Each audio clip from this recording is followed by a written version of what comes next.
Okay, well, I decided to time warp my video editor instead of just doing it all in the program to make this go a little bit faster because I think I've forced you guys to watch it long enough.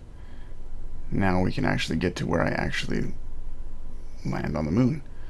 So I get to orbit and I do a HOMON transfer to where the ascending node, descending node of Moon and Minmus meet, and then I just do a quick burn to reduce the amount of time I have to wait for Moon to get an intercept.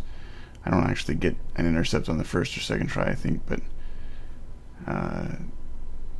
I have plenty of fuel. I don't want to spend a whole lot more fuel than I need to getting into the orbit of Moon, but I don't want to also spend forever trying to save an extra 50 delta V or something like that, because I have way more than I need still.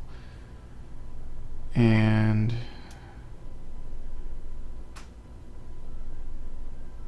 the fun little maneuver nodes are just great. Anyway, so what do we learn? I think that the key is maximizing science in each of your launches, of the 2 launches that you do to gather science, and knowing that some science instruments and gathering mechanisms like crew and EVA reports will be able to gather additional science in different situations and biomes.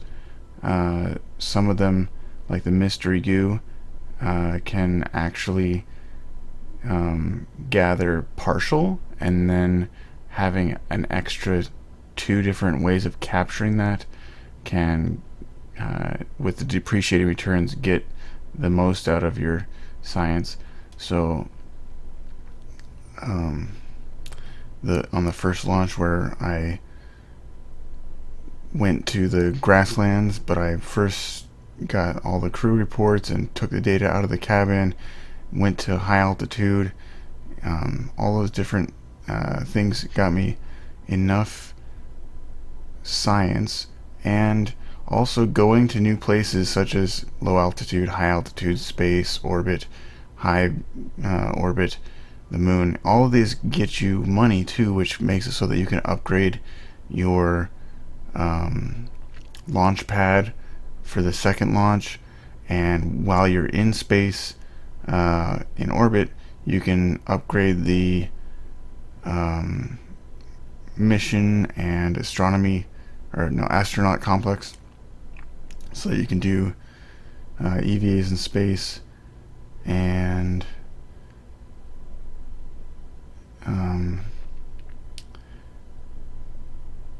then the third thing from designing my ships was the boosters on at least the second flight. The third flight I ended up leaving them as is, but on the second flight, making it so that the solid boosters aren't at full throttle, making it so that your throttle is somewhere between 1.2 and 1.7 or so thrust to weight ratio, maximizes the amount of delta V you can actually get out of them, and just get you up in the upper atmosphere. I think those 3 things were what I learned was maximize science from biomes and situations, upgrade the buildings in the appropriate way, and design your ship so that you can maximize with only 30 parts how much delta V you can get. And something happened here, I don't know exactly what, but my remaining fuel was not topped off for some reason, even though I had fuel lines. So I'll have to look back at what happened there, but it didn't really matter in the end.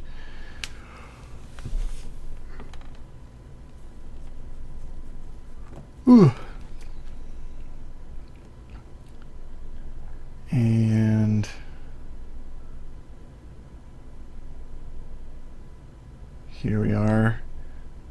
Gonna land over the desert, I think. Third flight. Miss Mun. Flags on each place. And done.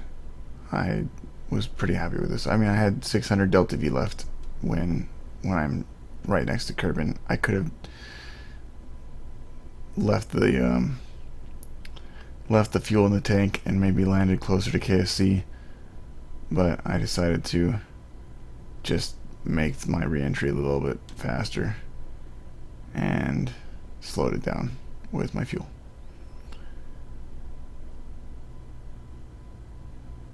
And I was hopeful that I could actually land on those highlands just for a little bit more fun, but still landing in the desert, a new biome that I hadn't been to, which means more science. Thanks for watching. This was fun challenge that my dad gave me, and I hope we all learned something.